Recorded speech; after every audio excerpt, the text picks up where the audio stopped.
प्रश्न आहे, जो प्रश्न आपल्यासाठी खूप महत्वाचा आहे.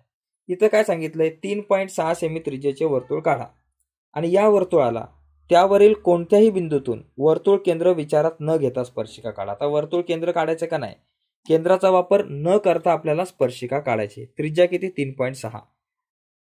मग आपण इथून आपली त्रिज्या जी आहे 3.6 आपण या ठिकाणी घेऊ. 3.6 घेऊन इथे आपण एक केंद्रबिंदू घेऊ आणि केंद्रबिंदू त्यांनी सांगितला नाही काय घ्यायचा, मग ठीक आहे आपण सध्या या ठिकाणी हा केंद्रबिंदू घेऊन एक मस्त वर्तुळ अशा प्रकारे आपण काढून घेऊयात. ठीक आहे, हे झालं वर्तुळ तयार. आपलं वर्तुळ रेडी झालं, आपलं वर्तुळ तयार झालं.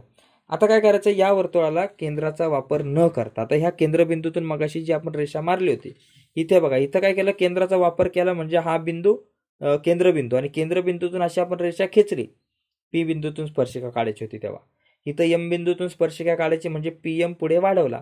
पण आता आपल्याला ह्या केंद्राचा संबंधच नाही घ्यायचा, केंद्राला टच पण नाही करायचं. ओके, टच पण नाही करायचं म्हणजे काय करायचं बघा. आता या ठिकाणी आपण एक काम करू, मी समजा इथे एक बिंदू घेतो, या बिंदूला नाव देतो पी. या पी बिंदूतून मी स्पर्शिका काढायची समजा. मग पी बिंदूतून स्पर्शिका काढताना आपण काय करायचं, या ठिकाणी पी बिंदू घेऊन एक आंतरलिखित वर्तुळ काढायचं. आपण बघा या ठिकाणी अशा प्रकारे एक वर्तुळ नाही त्रिकोण काढायचा. अशा प्रकारे एक त्रिकोण काढायचा. ओके, त्रिकोण जो वर्तुळामध्ये असेल, वर्तुळाच्या वरील ज्या बिंदूमधून एक त्रिकोण, हा एक बिंदू घ्यायचा आणि अजून दोन कुठलेही वर्तुळावरचे बिंदू घ्यायचे आणि एक त्रिकोण काढायचा. सरळ त्रिकोण काढायचा, बाकी काय झंझट नाही, काय टेन्शन नाही. हा त्रिकोण काढला.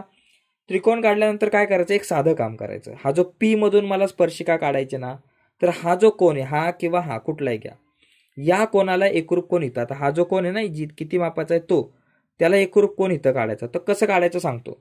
कंपासमध्ये कितीही अंतर घ्या बघा आणि ह्या इथे एक वरती एक टोक ठेवा, या शिरोबिंदूवर कंपासचं एक टोक ठेवा. ठीक आहे, असं एक टोक ठेवलं आपण शिरोबिंदूवरती. शिरोबिंदूवर टोक ठेवून एक कंस मारायचा असं इथून, बरोबर, इथून असा एक कंस मारायचा. ओके, किती अंतर घ्या, कंस मारा. पण कंस मारल्यानंतर आता अंतर बदलायचं नाही, आता तेच अंतर घेऊन पी वर एक कंपासचं टोक ठेवायचंय. ओके, पी वर कंपासचं टोक ठेवून इथून असा कंस मारायचा असा.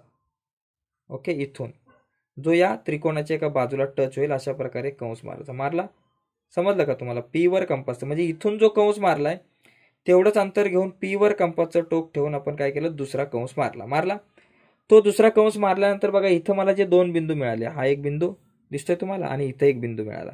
हे जे दोन बिंदू आहेत ना, यांच्यामधलं अंतर मोजा. आता मोजायचं म्हणजे पट्टीने नाही, कंपासमध्ये अंतर घ्यायचं बरं का. या दोघांवर कंपासमध्ये अंतर घेऊ.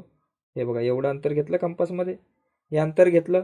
आता हे अंतर घेऊन काय करायचं, इथं जो एक बिंदू तुम्हाला मिळाला होता त्या बिंदूवर कंपासचं टोक ठेवायचं, ठेवलं आणि इथून एक कंस मारायचा. या आर्कवरती मारला कंस.